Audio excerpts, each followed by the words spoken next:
everybody, welcome back to episode 2 of Surrounded by Bourbon. My name is Phil Crawford, aka Causeway Whiskey, and today we are looking at the world's best selling bourbon, Jim Beam White Label. So I guess when I go back to when I started my whiskey exploration and I was a bit younger and less wise, and I was exploring especially American whiskies at the time, but we didn't really have a lot of choice back home in Ireland. There was really Jack Daniels and there was pretty much this. I can't really remember any other brands of any sort making an impact on me back then. But Jack Daniels and Jim Beam were very prevalent. And I would kind of interchange these bottles every now and again, but I definitely leant more heavily towards the Jack Daniels side. Beam just never really seemed to connect with me or make an impact as much as Jack Daniels did. So I kind of thought this was the natural progression, the natural follow-up video, and just see whether will Beam make an impact on me this time either. So let's have a little bit of history of the brand, will we? So established in 1795 by a German immigrant named Johannes Beam. The name Jim Beam didn't actually come around until 1935 when James Beauregard Beam created the brand when he purchased the Murphy Barber Distillery in Claremont in Kentucky. He originally planned to resurrect an old brand of the time called Old Tub, and then to introduce his new product, Jim Beam.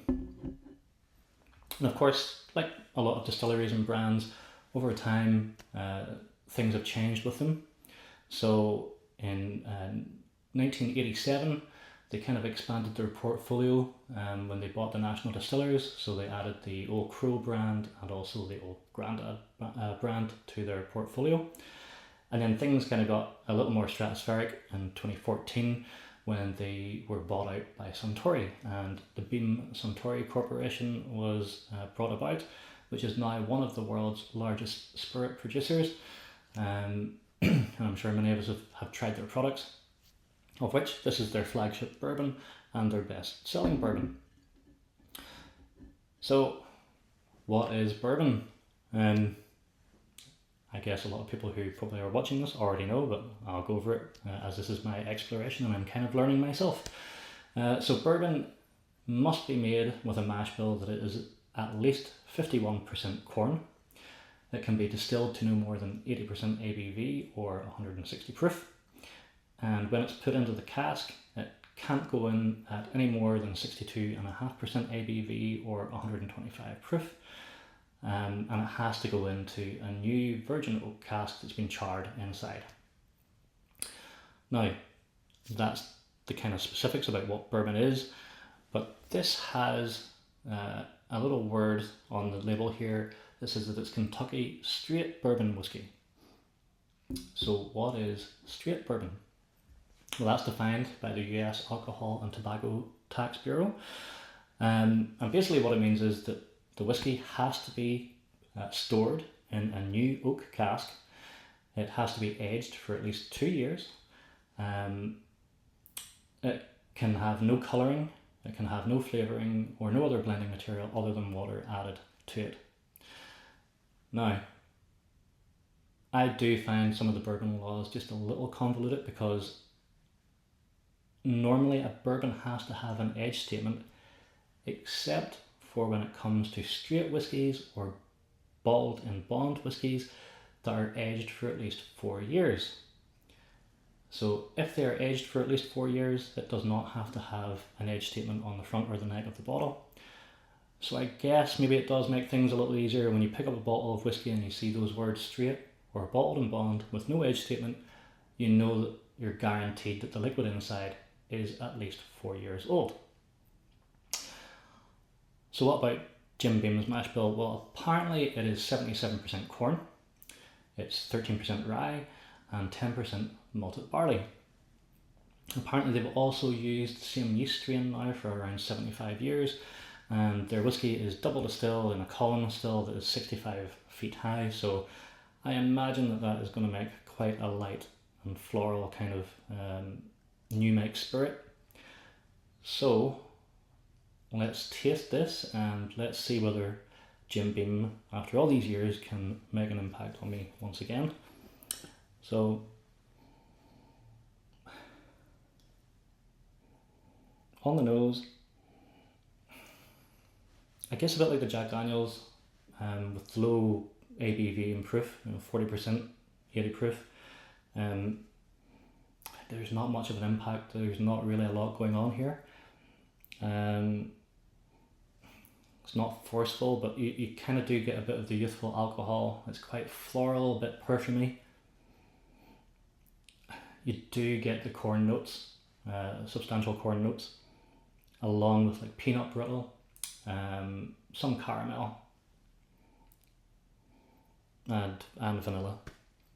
But like not, as I said, it's quite closed. It's not a lot going on. So let's see how the nose translates on the palate.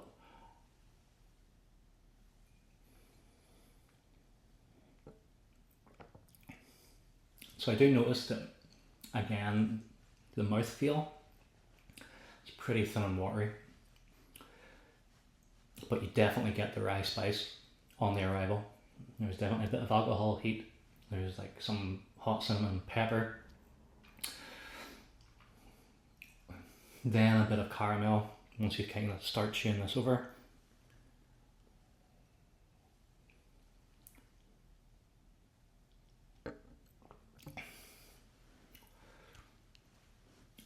Definitely some oak tannin there, but it's more that rye spice that kind of cuts through a little, and maybe the youthful alcohol as well. I mean, there's not really a huge amount of flavours going on here. There's not a huge amount of flavour development on this. And the finish is kind of non-existent. It's like pretty much gone. Very quick, and you're just left with that kind of rye spice heat just at the back of the throat. So, how do I feel about Jim Beam? Well, it's definitely not as good as Jack Daniels in my opinion. I'm sorry. This is a very basic, it's a very one-dimensional bourbon. I mean, it only costs $13 over here. I think back home in the UK and Ireland it was maybe like £15-16.